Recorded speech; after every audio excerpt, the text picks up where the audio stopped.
Hubungan psikologis pada anak usia dini, jadi tadi kalau orang tua sudah bisa mengenali permasalahannya. 3, 2, 1. Puspaga, Semanggi, Surabaya. Oke, terima kasih para peserta hadirin sekalian. Kita langsung memasuki pemaparan materi. Mungkin akan sedikit saya jelaskan terlebih dahulu, Bu Erma. Mohon izin, Bu Erma.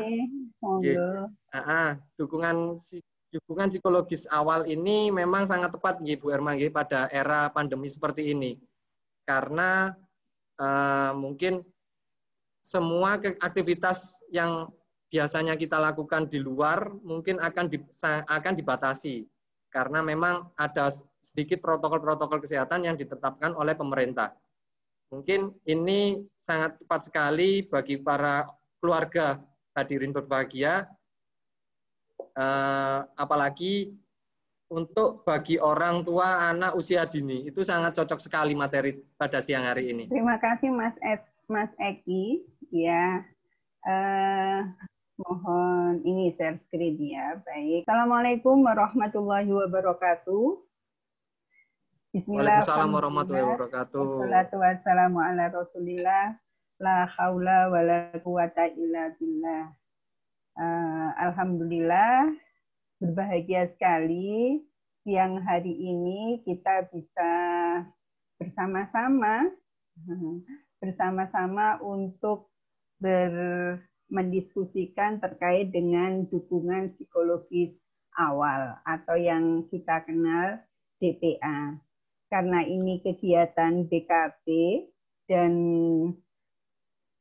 bunda-bunda memiliki anak usia balita, maka ini kita fokuskan pada DPA untuk anak usia dini.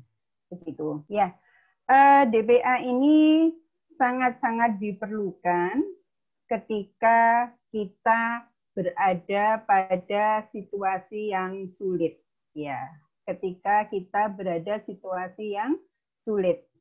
Apa sih situasi yang sulit itu? Ya, kita selalu akan berhadapan dengan situasi yang sulit. Ya, baik itu di lingkungan kerja, di rumah, atau bahkan di lingkungan sosial di sekitar kita. Sering sekali kita harus berhadapan situasi yang sulit, yang menguras energi, begitu. Apalagi saat ini kita memasuki bulan yang ke-7 saat ditetapkannya COVID-19 sebagai pandemi. Ya, ini luar biasa, situasi yang bagi saya dan juga mungkin bagi ibu-ibu teman-teman semuanya adalah situasi yang sulit. Situasi sulit ini beraneka ragam macamnya. Terkait dengan hubungan yang tidak harmonis antara anggota keluarga. Jadi dengan adanya pandemi COVID ini berdampak pada hubungan dengan anak, dengan pasangan suami atau istri, yang mana mengurangi keharmonisan keluarga. Kemudian kesibukan pekerjaan. Kesibukan pekerjaan, konflik dengan rekan kerja, pelanggan yang berkurang, kerugian usaha, gagal usaha, dan sebagainya.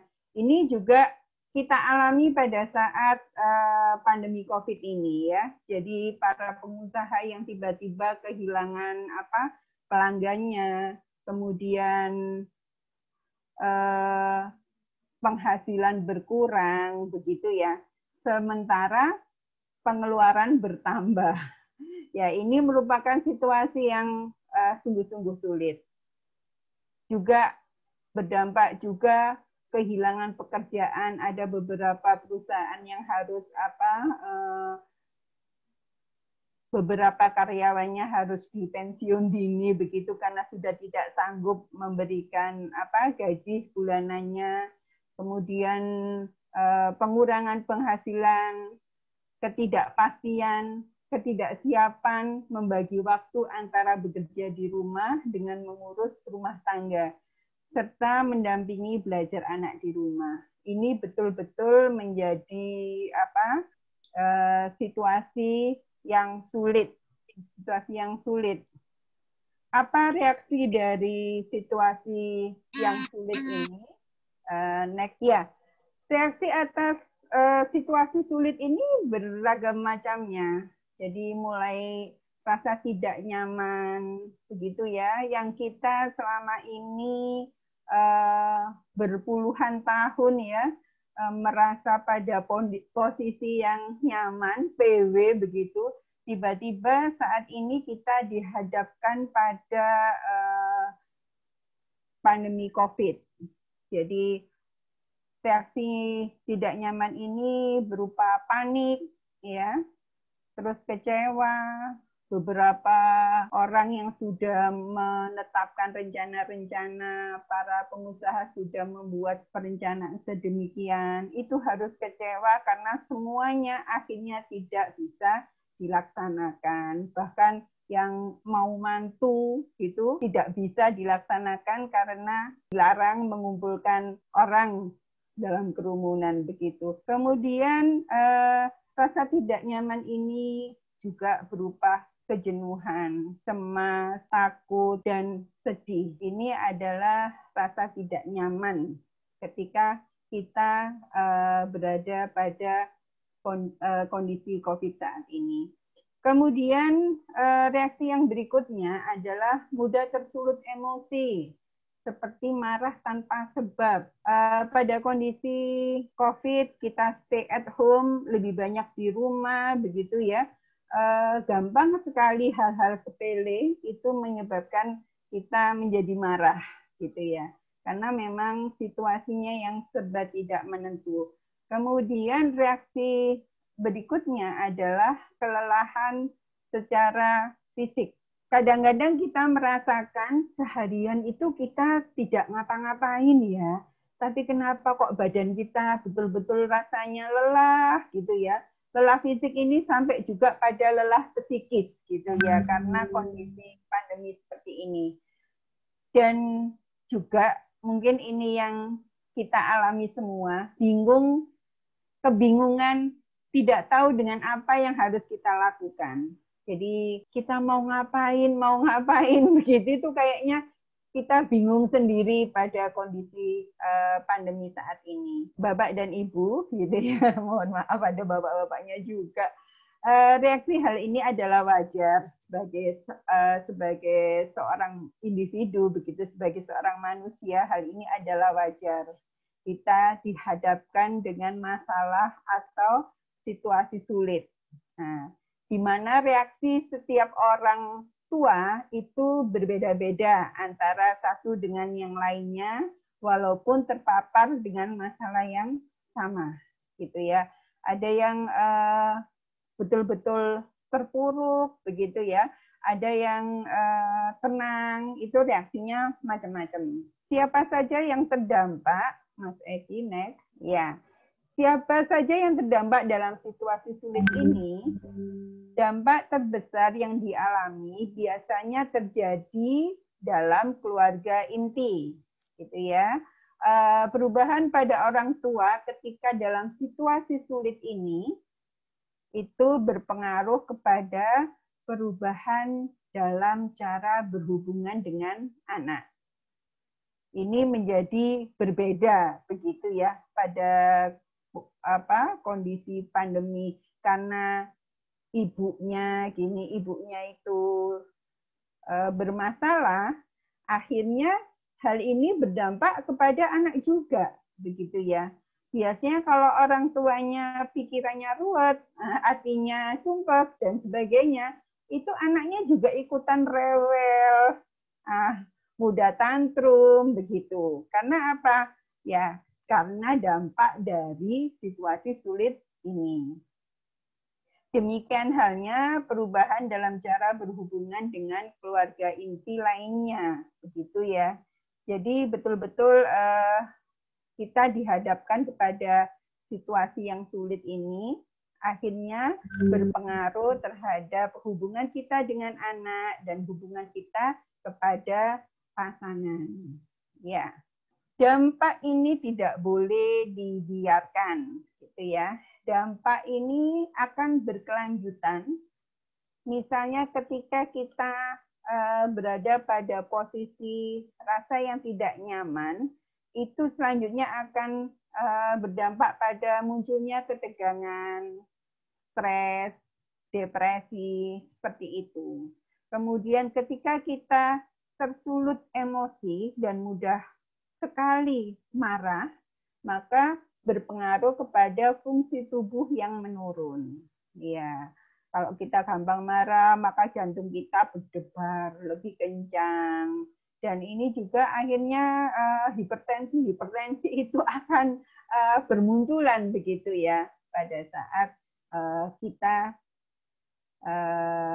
kena reaksinya dari situasi sulit ini. Dan ketika kita mengalami kelelahan fisik, maka daya tahan tubuh akan menurun. Padahal pada saat kondisi pandemi seperti ini, imun harus betul-betul diperhatikan, imunitas. Kenapa? Karena kalau ini tidak dijaga, maka yang namanya Mbak Corona ini akan gampang sekali menghampiri begitu. Oleh sebab itu kita harus menjaga daya tahan tubuh. Kemudian dampak dari kebingungan, maka kita sulit untuk berpikir jernih. Bapak dan Ibu merasakan ini tidak? Jadi karena kita itu bingung dan kalau diajak mikir itu agak berat begitu ya. Atau kalau ibaratnya laptop itu mengalami hang gitu ya. Hang akhirnya kalau diajak pikir itu betul-betul saya ini kenapa gitu, mikir seperti ini aja kayaknya serasa berat gitu. Makanya ini harus diatasi gitu ya, harus dicarikan solusinya. Kalau ini dampak dari situasi sulit ini tidak diatasi, maka kita akan semakin jauh dari solusi begitu. Apa yang harus kita lakukan gitu ya? Apa yang harus kita lakukan ketika kita mengalami situasi sulit seperti ini? Dan apa yang kita butuhkan adalah DPA atau dukungan psikologis awal. Ya, dukungan psikologis awal atau dikenal dengan DPA. Ibu-ibu dan Bapak, DPA ini ibaratnya sama dengan kotak P3K. Pertolongan pertama pada kondisi psikologis. Jadi kalau kotak P3K ini pada kondisi kecelakaan fisik, lah kalau DPA ini adalah P3K untuk kondisi psikologis. Jadi ketika kita berada pada situasi sulit, harus segera diberikan pertolongan yang disebut dengan DPA. Karena kalau tidak, maka akan berdampak yang lebih panjang. Sampai kepada tadi bisa depresi, kemudian kelelahan fisik itu bisa menumbuhkan turunnya imun, dan ketika kita bingung itu tidak bisa berpikir jernih. Kayaknya ini kita alami semua ya. DPA itu merupakan keterampilan. DPA itu sebuah keterampilan. Jadi keterampilan mengelola diri bagi orang tua untuk membantu menghadapi masalah atau situasi sulit. Jadi mengelola diri ini kita harus bagi orang tua harus terampil ketika ada situasi sulit, bagaimana kita harus mengelola dan membantu menghadapi masalah ini. Jadi baik masalah dirinya, masalah dengan pasangannya, dan masalah dengan anak-anak. Kemudian DPA ini membantu mencegah dan mengurangi dampak psikologis yang lebih buruk saat menghadapi situasi tertentu. Jadi ibaratnya preventif itu lebih baik daripada kuratif gitu ya. Jadi mencegah dengan ketika kita berada pada situasi sulit, maka sebaiknya segera ditangani agar tidak berkepanjangan. Kemudian dukungan psikologis awal DPA ini memberi kesempatan mempercepat proses pemulihan agar kesejahteraan diri tetap terjaga, begitu ya. Ini adalah pengertian dari apa itu DPA. Jadi ini keterampilan sederhana yang pasti dimiliki oleh setiap orang tua. Gitu. Manfaatnya apa? Manfaat dari DPA ini bagi orang tua, yang pertama memiliki kemampuan dan cara untuk mengelola situasi sulit. Nah, ini manfaatnya. Jadi manfaatnya keterampilan DPA ini bagi orang tua, kemampuan dan cara untuk mengelola situasi sulit. Kemudian yang kedua, membantu mendampingi anak saat mengalami kesulitan. Pertama, orang tua harus bisa mengatasi masalahnya dulu, gitu ya. Harus bisa mengatasi masalah orang tua dulu. Baru nanti bisa membantu mendampingi anak saat mengalami kesulitan. Kita ingat kalau naik pesawat ya, Bapak dan Ibu, pada saat kondisi darurat, maka pasanglah gitu ya, pasanglah alat bantu pernafasan kepada orang tuanya dulu, baru membantu anaknya. Seperti halnya begitu. Jadi orang tua harus bisa mengatasi situasi sulitnya dulu, baru akan bisa membantu anaknya.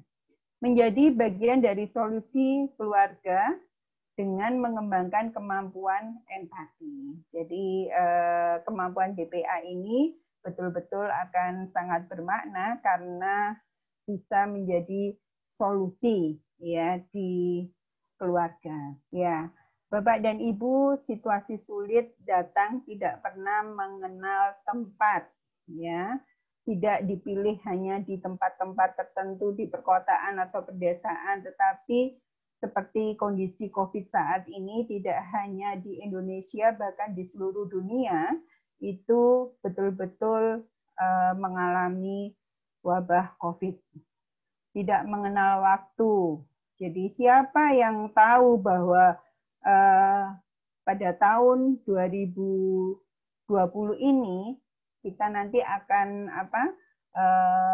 ada pandemi COVID, maka siap-siap gitu kan, tidak. Kemudian situasi dan kondisi. Situasi sulit datang tidak pernah mengenal ujuk-ujuk ya, tiba-tiba di luar dugaan kita, di luar pikiran kita, COVID ini menghampiri. Memperbaiki keadaan lebih baik daripada mengeluh. Jelas, mengeluh tidak menyelesaikan masalah. Kita mencoba berpikir bahwa sesungguhnya COVID ini musibah ataukah anugerah gitu ya. Memang tidak mudah bagi kita untuk bisa menerima. Karena kalau kita melihat siklus dari tahapan psikologis pada saat mengalami krisis, pertama itu kita biasanya menolak, denial gitu. Sampai saat ini pun ternyata masih banyak orang-orang itu yang menganggap bahwa COVID itu tidak ada. COVID itu tidak ada. COVID itu konspirasi dan sebagainya. Padahal sudah ribuan yang dimakamkan meninggal karena COVID. Di Kepoteh, rumah saya di Kepoteh, Bapak dan Ibu, dan sering kali mendengarkan suara ambulan begitu lewat di jalan menuju ke pemakaman akibat COVID. Sudah 1.000 lebih.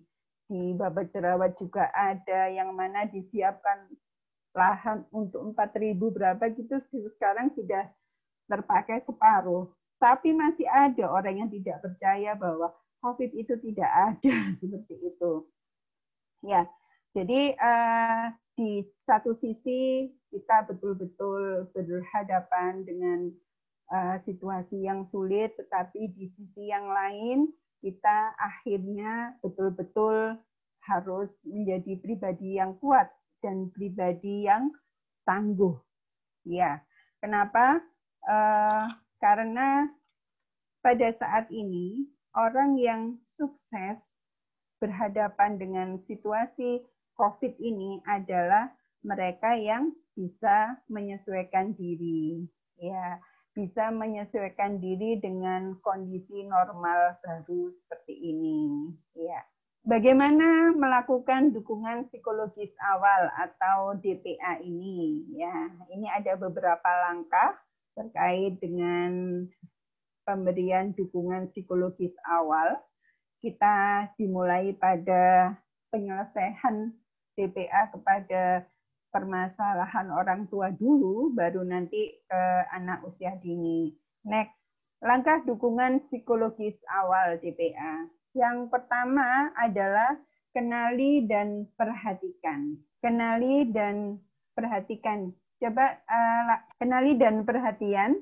Pertama tujuannya adalah kita harus mengenali dan memenuhi kebutuhan diri sebagai orang tua dan kebutuhan anak agar tumbuh rasa nyaman dan tenang bagi seluruh anggota keluarga. Begitu ya, tujuan dari kenali dan perhatian. Ini betul-betul kita harus jeli begitu dalam mengamati apa saja yang dialami, yang kita alami, proses apa saja yang berubah begitu.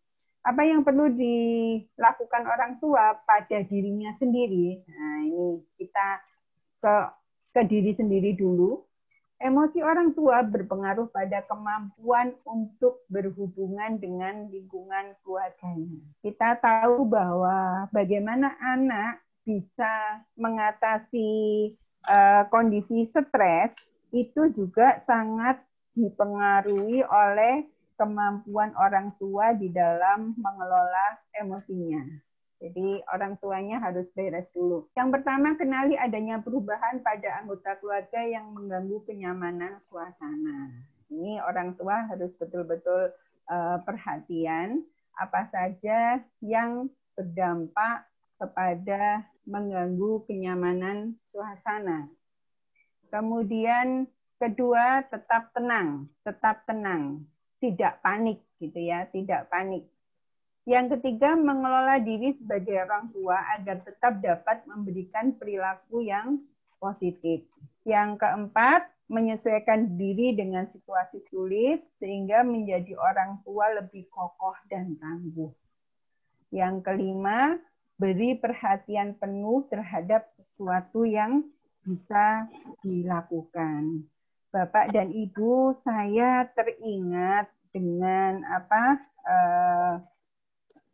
wejangan Kiai Haji Tolha Hasan gitu ya, pada almarhum beliau seorang mantan Menteri Agama dan Kiai dari Pondok Pesantren di Singosari. Kiai Tolha pernah dawuh bahwa orang tua adalah contoh terbaik bagi anak bagaimana bertahan saat situasi sulit. Nah, ini ternyata beliau sampaikan ini sangat relevan dengan saat ini. Jadi sebagai orang tua kita harus betul-betul bisa survive pada situasi sulit. Orang tua yang tangguh akan melahirkan anak-anak yang tangguh karena orang tua ini adalah contoh, begitu ya. Contoh bagi putra putrinya, sehingga dalam kondisi ini orang tua harus tuntas menyelesaikan masalahnya sendiri. Jadi tadi kalau siklus dari krisis tadi, pertama denial, kemudian bergaining, kemudian nanti terakhir pada posisi mau menerima kondisi bahwa memang COVID ini betul-betul ada. Bagaimana kita bisa mengontrol gitu hal-hal yang bisa kita lakukan. Jadi dalam kita mencoba mengamati dan perhatian tadi, kita mencoba melihat hal-hal yang bisa dilakukan atau hal-hal yang bisa dikontrol pada saat pandemi COVID ini. Bagaimana sebagai orang tua kita bisa mengatur menu makanan harian sesuai dengan kebutuhan anak-anak. Kemudian memberikan pola asuh kepada anak yang demokratis gitu ya saat ini, yang paling ini reaksi diri atas komentar orang lain ini adalah sesuatu yang bisa dikontrol. Jadi ternyata dampak dari gadget ini luar biasa. Jadi komen-komen kalau yang dulu itu mengata-ngatai itu secara langsung, tetapi sekarang lewat sosmed gitu-gitu, itu kita mau larut di situ atau kita bagaimana mengatasinya. Ini adalah sesuatu yang bisa dikontrol. Kemudian melakukan hal yang disenangi. Jadi alhamdulillah pada saat pandemi COVID ini ternyata muncul hobi-hobi yang terpendam gitu ya. Banyak dari tetangga kita, dari saudara kita, kerabat kita, akhirnya hobi berkebun bermunculan. Rumahnya menjadi lebih indah. Kemudian makanan konsumsinya bisa menjadi lebih sehat. Kemudian kebahagiaan diri sendiri. Bahagia itu ternyata bisa diciptakan. Bahagia itu adalah pilihan, begitu ya.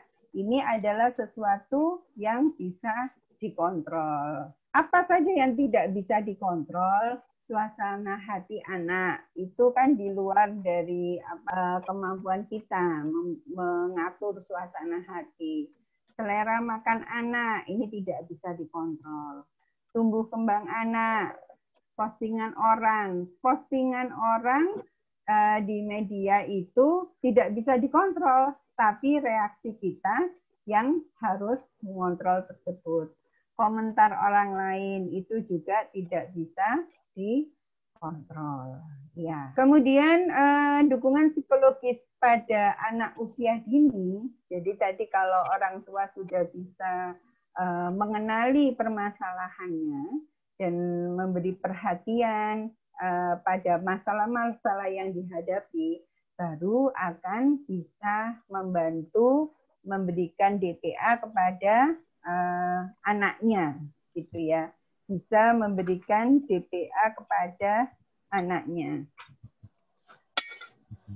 Yang pertama, kenali dan beri perhatian. Setelah emosi orang tua lebih nyaman, maka akan lebih mudah untuk mendampingi anak. Itu ya. Jadi tuntas dulu di orang tua, baru orang tua bisa membantu anak. Apa yang perlu dilakukan orang tua pada tahap mengenali untuk pendampingan anak usia dini? Pertama adalah menanyakan kondisi anak. Contohnya, bagaimana perasaan kamu? Atau ceritakan 2 hal yang membuat kamu tidak bahagia. Jadi di sini orang tua harus perhatian dan mengenali permasalahan yang dihadapi anak dengan memberikan pertanyaan.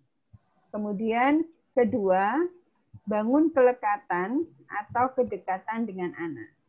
Attachment. Jadi attachment ini penting sekali pada anak usia dini, harus dibangun. Karena kalau anak mendapatkan secure attachment, kelekatan yang aman, nyaman, maka anak ini akan menjadi pribadi yang percaya diri dan mempercayai lingkungannya.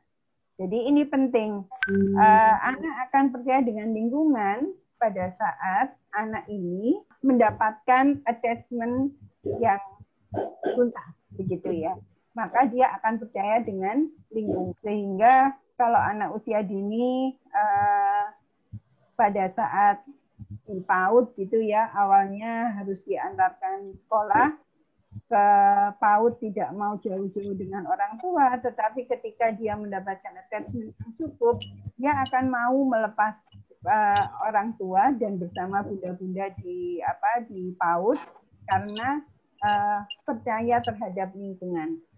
Kemudian kenali permasalahan anak. Nah, apa sih sesungguhnya yang menjadi masalah dari anak ini? Kemudian kenali kebutuhan anak, membuat suasana yang nyaman. Jadi di tahap mengamati ini, ya kenali dan beri perhatian itu hal tersebut. Yang kedua, dengarkan. Dengarkan di sini tujuannya adalah memahami penyebab anak merasa tidak nyaman itu apa. Nah, di sini orang tua harus pinter-pinter mempunyai keterampilan mendengarkan. Yang ini juga tidak gampang, harus dilatih. Mendengarkan apa yang terjadi dan dirasakan tanpa menghakimi, mencemooh, dan menggurui.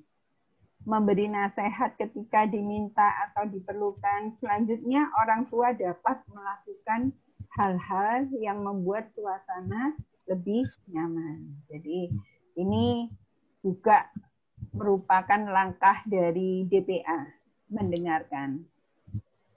Yang pertama, mendengarkan sepenuh hati perasaan anak. Anak tahu kalau orang tua itu ketika anak ngomong kemudian mendengarkannya tidak sepenuh hati gitu ketika ditanya. Yang kedua, menyimak penjelasan anak. Menyimak apa yang disampaikan betul-betul diperhatikan dan disimak. Kemudian merespon cerita anak. Ya. Yang keempat, memberi pengetahuan dan pengertian tentang hal yang terjadi. Ya. Jadi dengarkan ini betul-betul membuat anak merasa nyaman ketika orang tua mau mendengar, menyimak, merespon, dan memberi pengetahuan dan pengertian. Ini adalah bentuk dukungan yang luar biasa. Cara mendengarkan anak, yang pertama, sediakan waktu yang cukup.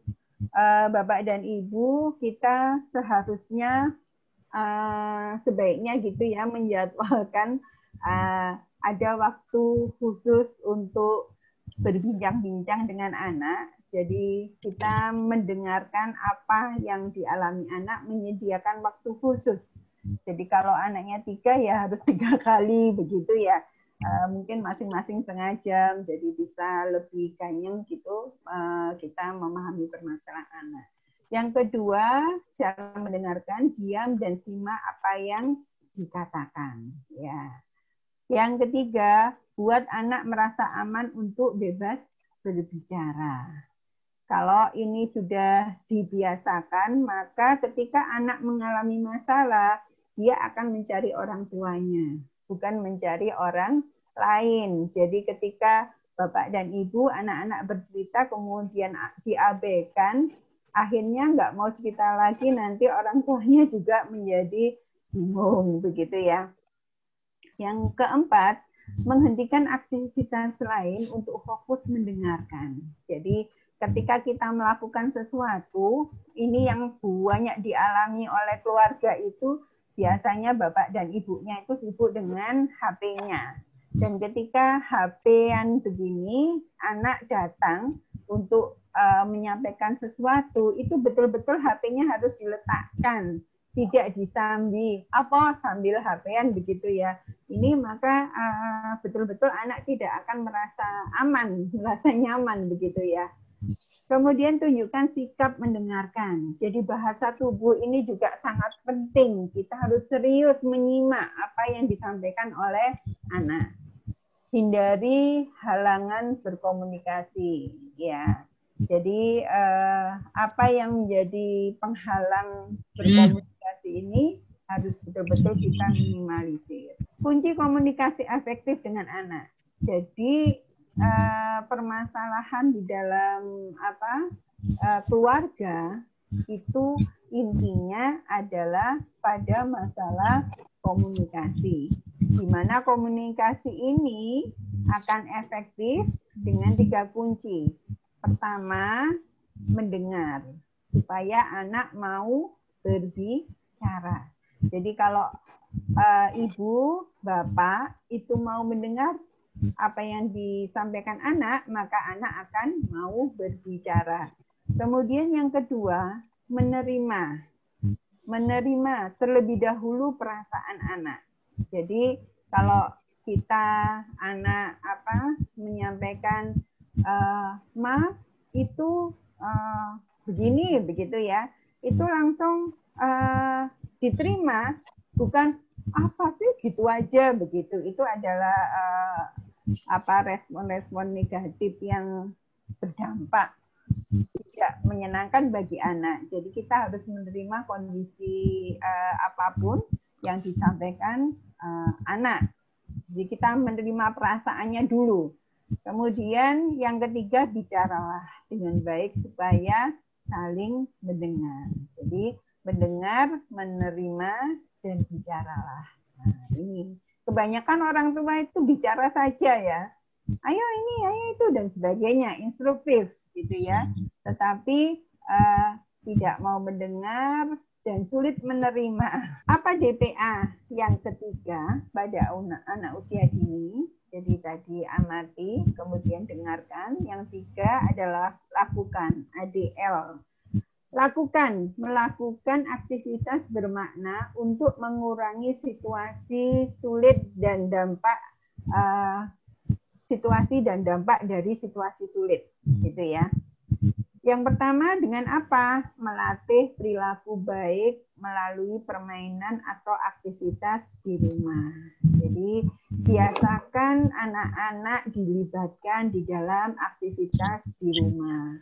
Misalnya ketika masak dilakukan bersama-sama. Kemudian berkebun, itu anak-anak juga diajak. Membersihkan tempat tidur dan menata mainan. Ini latihan-latihan yang sangat bermakna bagi anak, gitu ya. Jadi kita melakukan menjadi lebih dekat dengan anak-anak dan mensejajarkan mereka, gitu. Kemudian yang kedua, mendongeng dan membacakan buku cerita. Ini betul-betul sangat penting, gitu. Di sini ada. Tadi saya melihat ada Bu Nurul nih. Bu Nurul ini rajin menulis buku cerita. Luar biasa ya. Jadi saya adalah termasuk orang yang beruntung ketika masa kecil itu betul-betul mendapatkan kesempatan didongengi sama abah saya. Jadi ketika waktu saya anak pertama dan abah waktu itu tidak terlalu sibuk gitu karena saya masih anak pertama, setiap hari itu mendapatkan dongeng sebelum tidur. Dan hal ini luar biasa untuk penanaman nilai karakter gitu ya. Dibandingkan dengan adik-adik saya, ini ceritanya saudara-saudara family gitu ya. Saya dikatakan yang paling memiliki rasa empati lebih dibandingkan yang lain, adik-adik lebih cuek begitu. Karena saya mengalami masa dulu mendapatkan dongeng sebelum tidur setiap hari sampai usia SD begitu. Kemudian yang ketiga, menonton film bersama. Ini juga sangat efektif dalam memecahkan masalah yang dalam situasi sulit. Keempat, memberi contoh dan keteladanan perilaku kebaikan. Jadi orang tua adalah guru yang pertama dan utama. Jadi anak belajarnya melalui meniru dan siapa yang ditiru yang pertama adalah orang tuanya. Ini DPA tahapan yang ketiga. Jadi mulai tadi amati, dengarkan, lakukan. Selanjutnya Mas Eki, ya, apa saja yang dialami anak pada situasi sulit? Ya, kalau kita tanya apakah anak itu mengerti tentang situasi sulit. Anak tidak mengerti situasi sulit itu seperti apa, kan begitu ya. Jadi kalau dia mau apa gitu, jadi anak itu kena dampak dari situasi sulit. Tetapi sesungguhnya anaknya sendiri tidak tahu situasi sulit itu apa. Oleh sebab itu, hak-hak anak masih tetap harus terpenuhi. Orang tua juga harus memperhatikan tumbuh kembangnya, kebutuhan anak itu apa, itu juga harus terpenuhi. Apa saja yang dampak dari situasi sulit ini? Kita sebagai orang tua harus melakukan ini tadi, ADL tadi ya, amati. Jadi kenali masalah anak. Kesehatan fisiknya menurun, maka kita cara pendampingannya adalah dengarkan dan lakukan. Jadi memperhatikan asupan dan gizi, ya, memperhatikan asupan gizinya dari hasil pengamatan orang tua terhadap kesehatan fisiknya yang menurun. Kemudian contoh berikutnya, ketika kenali masalah anak, emosi, ketika anak takut, cemas, mudah menangis, atau mudah marah, maka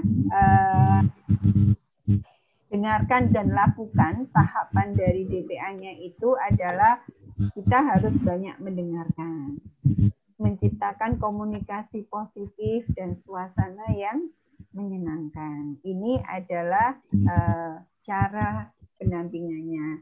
Kemudian kebutuhan bermain tidak terpenuhi, gitu ya. Cara pendampingannya memberi ruang aman untuk bergerak dan bermain yang bermakna. Bunda-bunda pada saat pandemi COVID seperti ini, anak-anak tidak berkesempatan untuk belajar bermain di sekolah, begitu ya. Tidak datang ke pos PAUD, di kelompok bermain ataupun ke TK. Oleh sebab itu, sebagai orang tua, kita harus memperhatikan kebutuhan bermain anak. Ini harus betul-betul terpenuhi. Oleh sebab itu, beri ruang gerak dan bermain yang bermakna. Kita beri contoh misalnya ya, apakah bermain itu harus dengan alat-alat main yang harganya mahal-mahal begitu ya? Tidak. Jadi apapun yang ada di lingkungan sekitar itu bisa digunakan sebagai aktivitas bermain. Mulai apa saja, misalnya ada kebun, ada tanaman di luar, begitu ya. Ketika ada tanaman di luar, anak mengenal warna dari bunga-bunga yang ada, itu konsep matematika, mengajarkan anak konsep matematika melalui bermain dengan membandingkan mengelompokkan daun-daun yang warna hijau dan daun-daun yang sudah warna kuning, itu juga merupakan bermain matematika.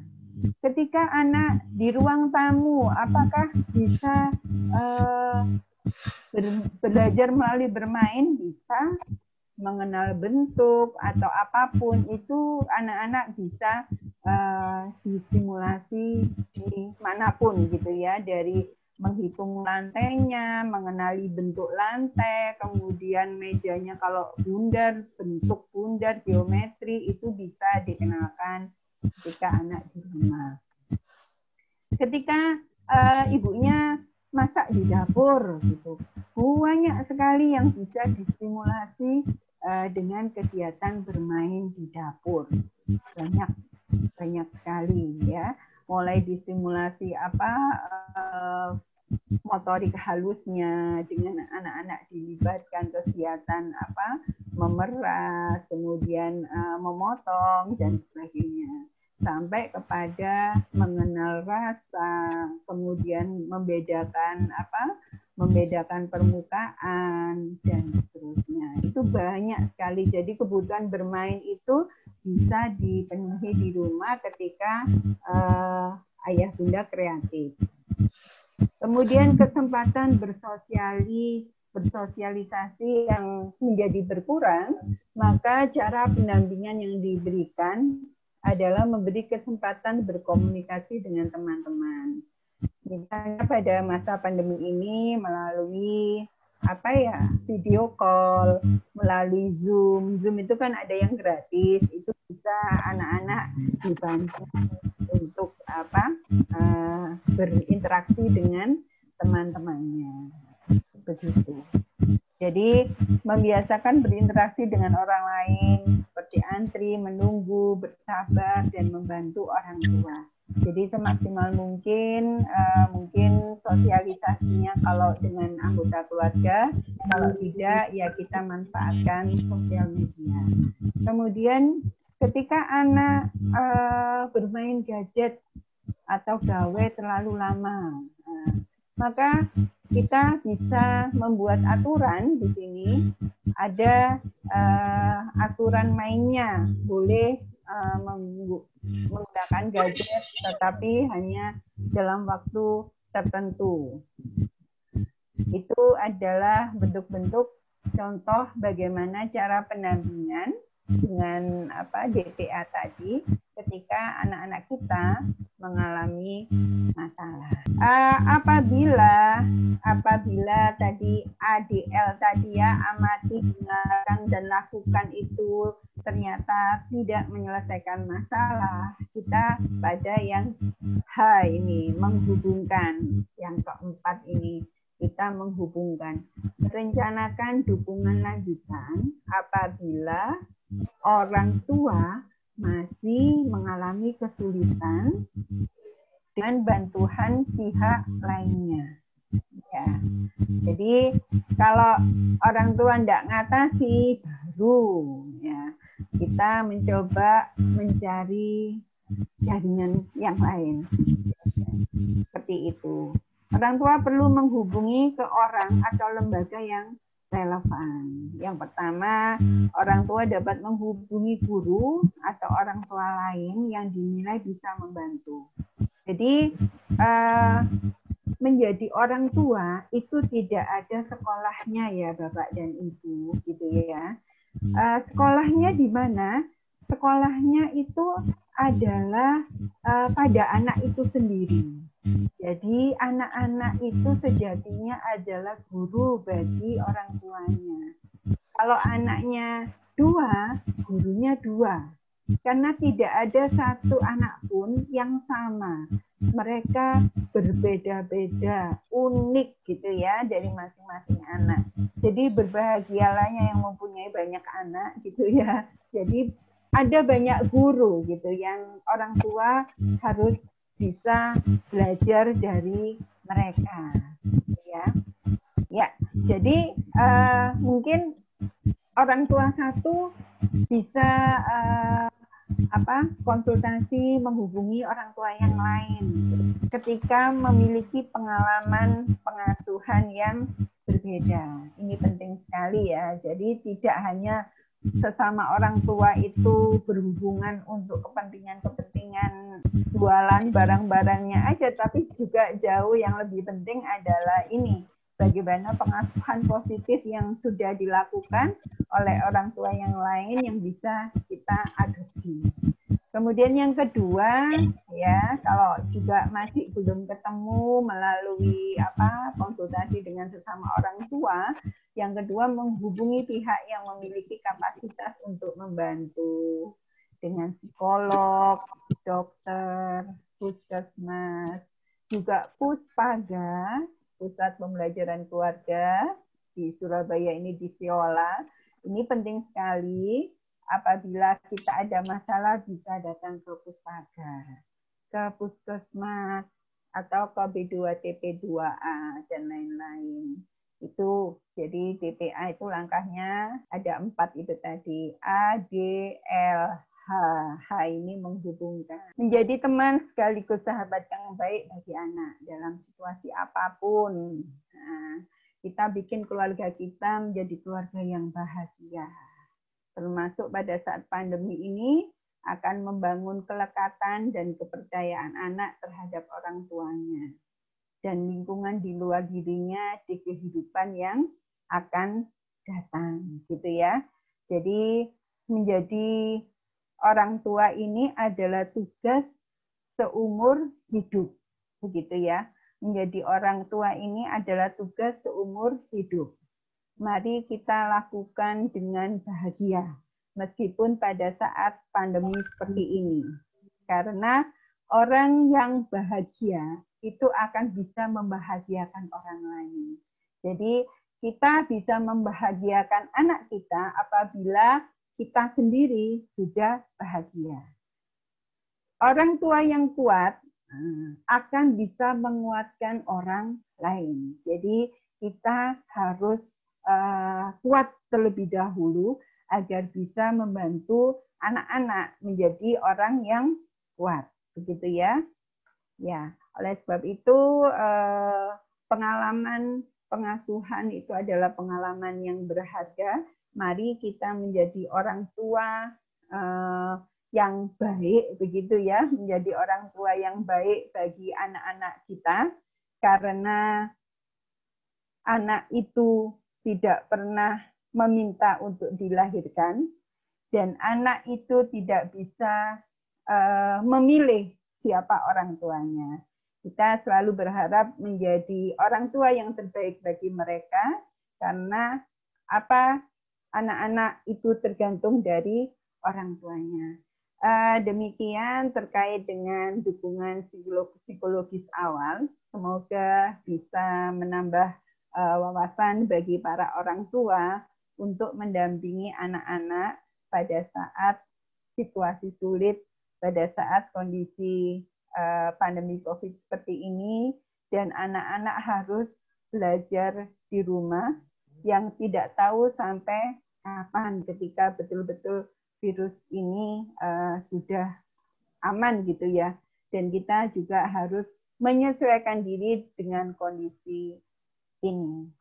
Kita harus menjadi orang yang sukses adalah yang bisa menyesuaikan dengan kondisi COVID-19 ini. Demikian Bapak dan Ibu paparan yang bisa saya sampaikan. Terima kasih. Semoga bermanfaat, semoga kita semua diberi kesehatan oleh Allah, diberi kemudahan, kelancaran, berkah, baik untuk bisa berhasil melewati masa pandemi ini. Semangat untuk kembali bangkit, beraktivitas, dan berkarya untuk negeri. Assalamualaikum warahmatullahi wabarakatuh. Waalaikumsalam warahmatullahi wabarakatuh. Itu tadi paparan dari Bu Erma terkait dukungan psikologis awal. Mengingatkan kembali para peserta yang belum mengisi presensi, dipersilakan untuk mengisi presensi terlebih dahulu. DPA ya, Erma penyebutannya, DPA, dukungan psikologis awal. Ini sangat menarik sekali, Bu Erma, terkait materinya pada kesempatan hari ini. Suatu tantangan sekali, Bu Erma, kita sebagai orang tua dituntut untuk mendidik anak supaya nanti anak ini kelak akan menjadi orang yang berguna bagi nusa dan bangsa. Seperti itu, Bu Erma. Pada momen inilah yang sangat tepat, Bu Erma. Pada momen ini kita dituntut sebagai orang tua untuk mendidik anak. Kita bisa menjadi role model anak. Kita juga menjadi teman sekaligus sahabat yang baik bagi anak, Bu Erma, yang tadi disempatkan pada materinya Bu Erma. Situasi apapun termasuk pada saat pandemi ini akan membangun kelekatan dan kepercayaan anak terhadap orang tuanya dan lingkungan di luar dirinya di kehidupan yang akan datang. Karena memang anak sendiri itu memang tidak bisa memilih, Bu Erma, akan dilahirkan di mana dan nanti siapa yang akan membesarkannya dan mendidiknya, gitu. Tadi juga ada cuplikan sedikit dari Bu Erma terkait orang tua contoh terbaik untuk anak dalam situasi saat sulit. Karena memang fokusnya di sini pada masa pandemi ini orang tuanya yang sebagai figur contoh anak nanti kelak akan membanggakan orang tuanya itu sendiri. Mungkin langsung saya bacakan pertanyaannya, Bu Erma, Iya, boleh. Boleh, Pertanyaan pertama dari Bapak Samsul. Bagaimana mendampingi anak dilakukan apabila kedua orang tuanya kerja sampai sore hari sampai Jumat? Bagaimana mengatur waktu terutama dalam proses simulasinya? Terima kasih. Langsung ya. Langsung aja, Bu Erma. Jadi nanti satu pertanyaan langsung dijawab. Terima kasih Bapak Samsul, gitu ya. Ini permasalahan klasik barangkali. bagaimana pendampingan anak dilakukan apabila kedua orang tuanya bekerja. Ya, baik, ini adalah pilihan ya Pak Samsul. Jadi kalau misalnya kedua-duanya berkarir, orang tua, ayah dan ibu, ini adalah pilihan. Dan pada saat posisi seperti ini, gitu ya, tetap ketika ibu bekerja, maka tanggung jawab mendidik ini tetap manajernya adalah orang tua. Jadi orang tua yang juga harus memahami tahapan-tahapan perkembangan anak. Oleh sebab itu, stimulasi apa saja yang harus diberikan, ini yang mendesain adalah orang tua. Yang mendesain orang tua. Sedangkan keterbatasan waktu bisa untuk stimulasinya ini dipercayakan misalnya di daycare atau di penitipan anak, di TPA, atau kalau memang ada pengasuh di rumah yang bisa dipercaya, itu bisa orang tuanya pengasuhnya yang memberikan stimulasi, tetapi dalam arahan dari orang tua. Jadi karena apa? Orang tua adalah yang bertanggung jawab terhadap optimalisasi tumbuh kembang anak, gitu ya. Bagaimanapun pengasuh ART, terutama asisten rumah tangga itu rasa memiliki terhadap anak itu terbatas hanya kewajiban-kewajiban, tetapi tidak lebih dalam. Jadi biasanya itu tadi pada saat jam-jam orang tua tidak di rumah, maka yang memberikan stimulasi bisa orang lain, tetapi tetap di dalam orang tua. Begitu. Ya, memang tidak mudah karena ini pilihan. Ketika pada kondisi yang betul-betul kritis, itu harus ada yang dikorbankan. Mohon maaf, saya contohkan misalnya ada keluarga yang memiliki anak dengan penanganan khusus. Maka ini harus salah satu memilih dari kedua orang tua, mana yang harus lebih menangani secara fokus kepada anaknya. Seperti itu. Tanggapan saya, jadi tanggapan juga normatif ya, karena memang ini adalah sebuah pilihan. Tetapi jangan berkecil hati, banyak dari keluarga yang dua-duanya memilih untuk berkontribusi dengan masyarakat itu lebih berhasil, tidak tentu kalah berhasil dibandingkan keluarga yang hanya salah satu yang berkarir. Begitu Pak Samsul, mudah-mudahan menjawab ya. Pak Samsul dapat dipahami nggih penjelasan dari Bu Erma tadi nggih, mohon semoga nanti bisa diterapkan di rumah. Karena Pak Samsul sendiri ini tadi keterangannya dari NTB, jauh nggih Pak Samsul nggih dari NTB. Oh, dari NTB Pak Samsul. Dari NTB Ibu. Ya. Alhamdulillah. Iya begitu Pak Samsul. Jadi memang ini adalah terima kasih ya. Problematis. Monggo Mas Eki berikutnya. Pertanyaan selanjutnya Bu Erma, mohon dari Bapak Tison Anderson, mohon izin bertanya, untuk orang dewasa biasanya salah satu teknik DPA-nya adalah dengan melakukan teknik grounding atau typing. Apakah hal tersebut dapat diaplikasikan kepada anak? Terima kasih. Iya. Bagaimana Bu Erma? Pak Tyson Anderson, kayaknya mungkin bisa kalau diperkenankan Mas Eki bisa menyampaikan dulu ya, teknik typing dan grounding itu yang sampai sejauh mana. Pak Tysonnya masih ada di sini? Ada. Ya. Mohon izin Pak Tyson untuk mengaktifkan videonya dan sekalian langsung bertanya langsung ke Bu Erma, mengaktifkan mikrofonnya. Iya Pak Tyson, monggo. Ya, selamat siang Bu Erma. Selamat siang. Iya, Nggih. gini Bu, biasanya di teknik PFA ataupun DPA ini, Ya. kita biasanya mengenal teknik tapping ataupun grounding, Hmm, yang tujuannya sebagai relaksasi, kurang lebih seperti itu Bu. ya. Hmm.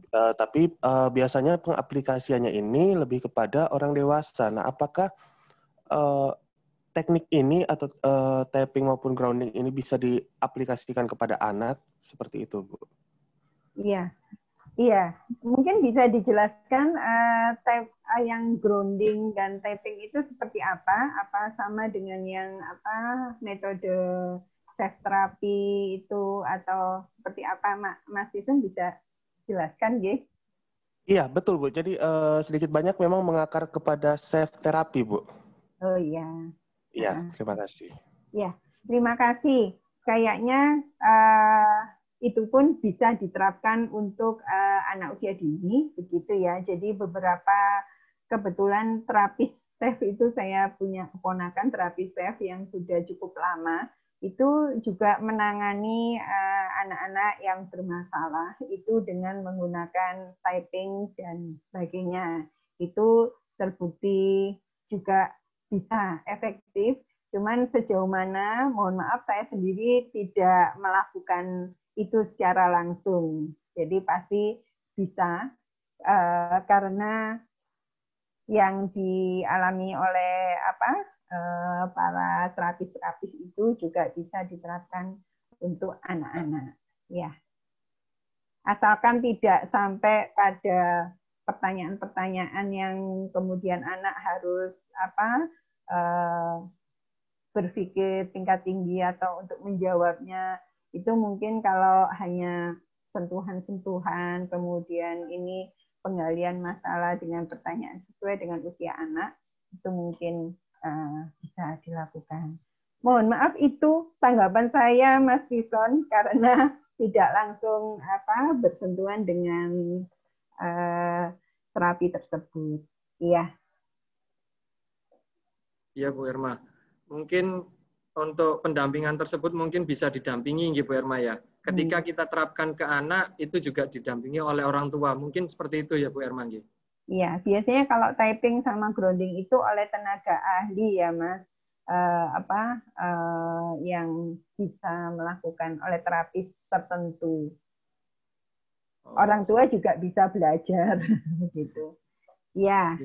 Terima kasih Bu Irma. Lanjut ke pertanyaan selanjutnya Bu Irma. Ini ada pertanyaan dari Ibu Sri Juni, 48 tahun, sebagai ibu rumah tangga. Bagaimana pendampingan kepada anak yang tidak punya orang tua dan diasuh keluarga yang sibuk? Baik, ini maksudnya diasuh oleh keluarga yang sibuk itu keluarga anak tidak punya orang tua, jadi pengasuhan bersama begitu barangkali. Mungkin ya. Ini anak yatim piatu yang diasuh oleh kerabat-kerabatnya, mungkin omnya atau tante bude gitu, seperti itu mungkin Bu. Ya, sebaiknya tetap harus ada figur orang tua di sini. Jadi anak yatim atau anak yang ditinggal wafat oleh orang tuanya, ini harus ada figur pengganti. Kenapa?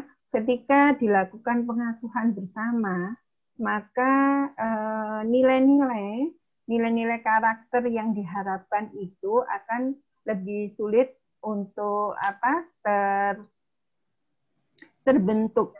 Ya, nilai-nilai karakter sudah terbentuk karena masing-masing misalnya tantenya atau bundenya dengan budenya atau dengan neneknya itu mempunyai prinsip yang masing-masing, yang mana ini biasanya akan membingungkan anak dan anak mohon maaf biasanya tidak menjadi pribadi yang punya prinsip begitu ya ketika pengasuhannya itu tidak diserahkan kepada siapa.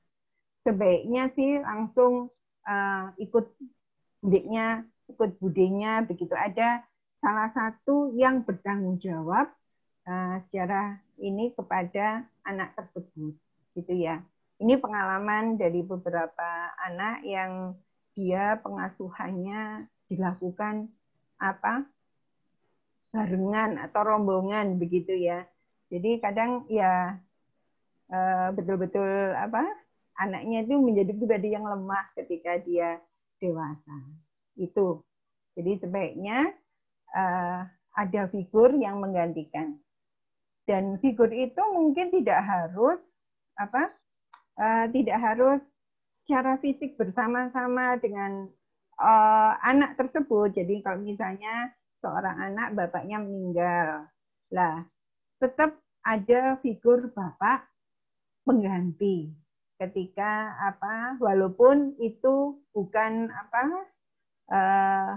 bersama-sama dengan hidup bersama dengan anak tersebut, tetapi ada sosok yang diidolakan, ada role model yang dianut oleh anak tersebut di dalam proses perkembangannya.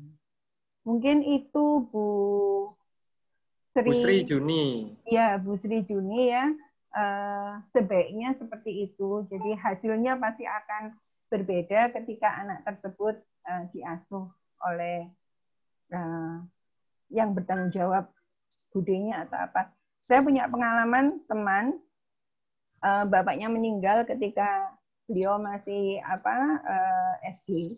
Itu langsung dibagi anak-anaknya itu. Jadi ada yang ikut budenya, ada yang ikut bulenya dan sebagainya. Itu lebih jelas untuk pengasuhannya dan dia akan menjadi lebih sukses ketimbang tidak ada satu keluarga yang bertanggung jawab terhadap pengasuhan anak tersebut. Jadi ya sudah, anak tersebut menjadi didik oleh alam, dia menjadi tanpa hanya alamiah begitu aja, sosoknya tidak terlalu kuat. Mungkin itu Bu Sri. Mudah-mudahan jawab ya Bu. Terima kasih Bu atas jawabannya. Sami-sami. Mungkin tetap mencarikan figur orang tua nggih Bunda nggih Bu Erma. Tetap harus ada figur orang tua. Tetap harus ada figur orang tua. Figur ayah ataupun figur ibunya nggih Bu Erma nggih. Iya. Lanjut ke pertanyaan selanjutnya nggih Bu Erma nggih. Dari Bapak Doni Mustafa, mohon izin bertanya, bagaimana menimbulkan motivasi dan minat anak usia 9 tahun untuk belajar? Saat ini anak sering marah dan ngambek ketika mengikuti pembelajaran online. Apa yang harus orang tua lakukan? Orang tua sudah membujuk anak, masih saja tidak berubah. Bagaimana Bu Erma? Ini kemudian tadi kalau langkah-langkahnya yang mulai ADLH tadi ya, yang pertama diamati dulu apa yang menjadikan permasalahan sehingga anak tersebut minat anak usia 9 tahun untuk belajar saat ini sering marah dan ngambek ketika mengikuti pembelajaran online. Ya, Bapak dan Ibu, pembelajaran secara online ini tentunya berbeda dengan tatap muka ya. Ada penyesuaian-penyesuaian yang harus dialami oleh anak-anak.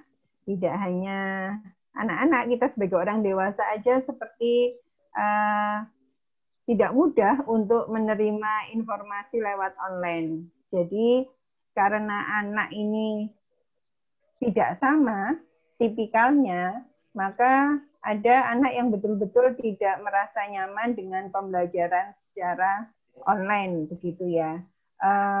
Bagaimana menumbuhkan motivasi ini?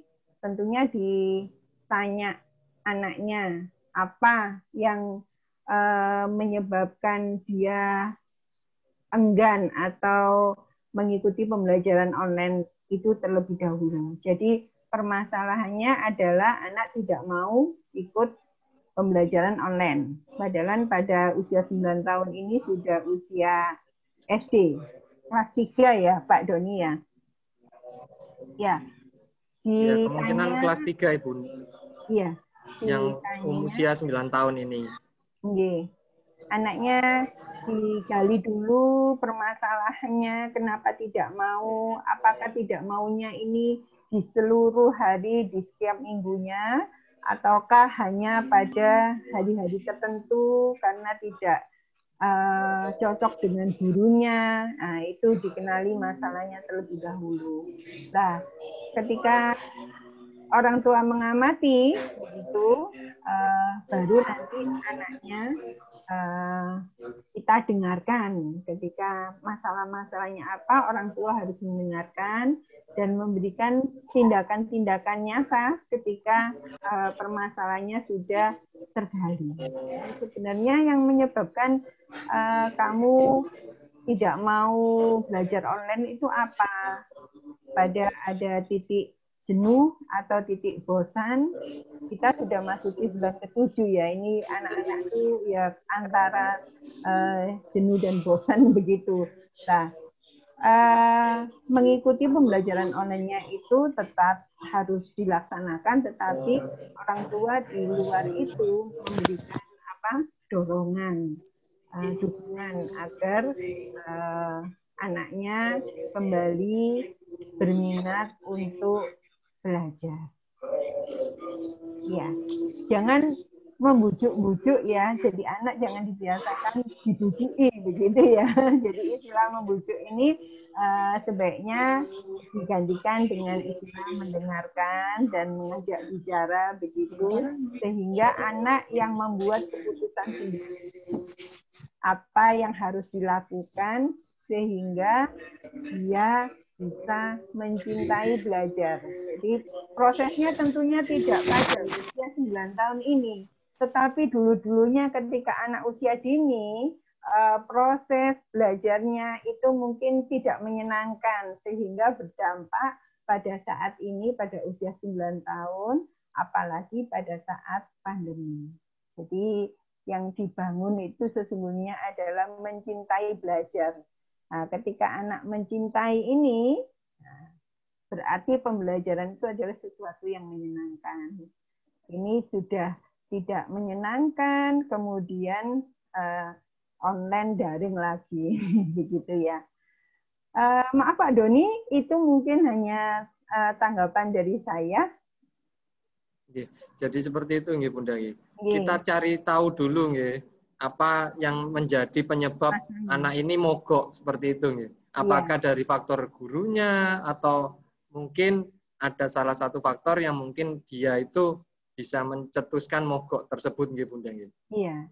Karena memang kita pahami bahwa pembelajaran daring ini banyak ya. Banyak dari orang tua itu, dari anak-anak itu daring, tetapi isinya adalah penugasan. Jadi anak-anak betul-betul lelah dengan pembelajaran seperti ini karena ujung-ujungnya adalah anak diberi tugas, gitu ya. Nah, silakan dikerjakan ini, dikerjakan ini. Jadi memang betul-betul tidak salah ketika anak itu responnya negatif terhadap pembelajaran seperti ini, begitu. Jadi memang pembelajarannya yang harus menyenangkan. Jadi Pak Doni bisa menghubungi gurunya, kenapa kok anaknya seperti ini, apakah anak-anak yang lain juga mengalami hal yang sama. Begitu Mas Eki. Ya, tetap didampingi ya Bunda ya. Ketika daring, walaupun masa pandemi ini kita sama-sama sibuk, kita juga ini masa pandemi ini kita semakin didekatkan dengan anak ya Bunda ya. Iya. Ini ada pertanyaan yang masuk di WA grupnya Bunda nggih. Oh nggih, monggo. Bagaimana motivasi dan mendorong anak untuk tetap belajar di kala situasi atau lingkungan yang berbeda dengan keseharian sebelum pandemi. Mohon diulangi yang terakhir. Kembali ya Bu. Bagaimana memotivasi dan mendorong anak untuk tetap belajar di kala situasi atau lingkungan yang berbeda dengan keseharian sebelum pandemi. Oh, jadi kondisinya adalah kondisi sebelum pandemi. Iya. Untuk menumbuhkan motivasi belajar begitu. Oke, seperti itu Bunda. Iya. itu tadi. Jadi saya kalau terkait dengan motivasi belajar itu, utamanya apakah anak-anak sudah merasa bahwa belajar itu menjadi sebuah kebutuhan. Nah, belajar ini menjadi sebuah kebutuhan ketika anak-anak sudah mencintai belajar. Nah, anak akan mencintai belajar ini ketika pembelajaran ini menyenangkan. Kembali lagi harus ada strategi-strategi, ada inovasi-inovasi model pembelajaran yang harus di-create oleh pendidik agar anak-anak itu merasa merasa menjadi subjek di dalam proses pembelajaran itu sendiri.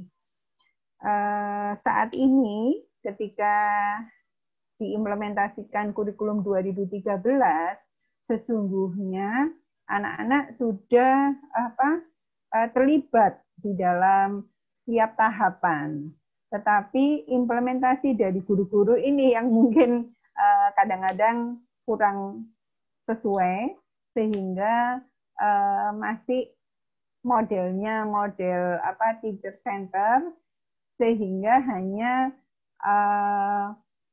anak-anak tertentu yang sudah terbangun tanggung jawab dan kecintaannya belajar, tetapi mayoritas akan menjadi tetap belajar itu menjadi sebuah beban, begitu.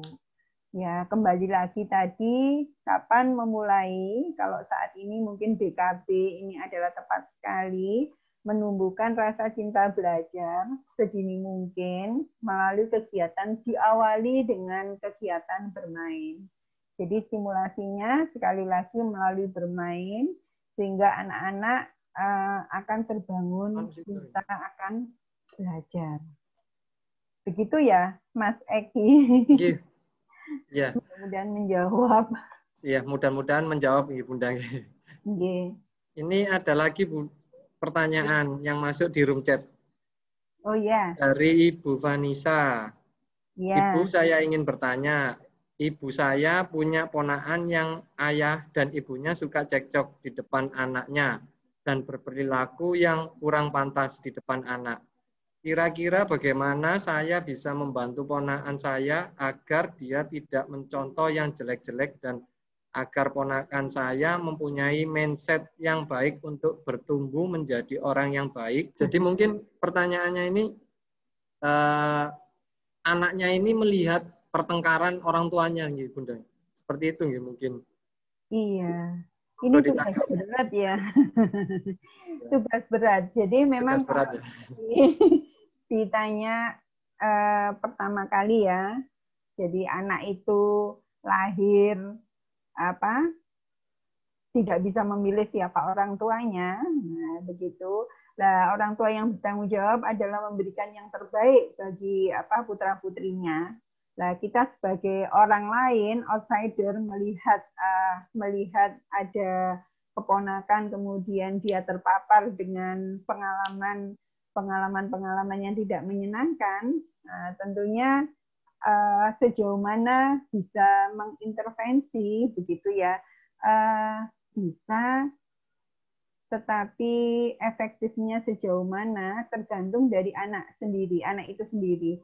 Jadi ketika anak ini kemudian memfigurkan budenya tadi, itu bisa mengikuti nilai-nilai karakter dari budenya atau Pak D-nya ini untuk dicontoh, begitu ya.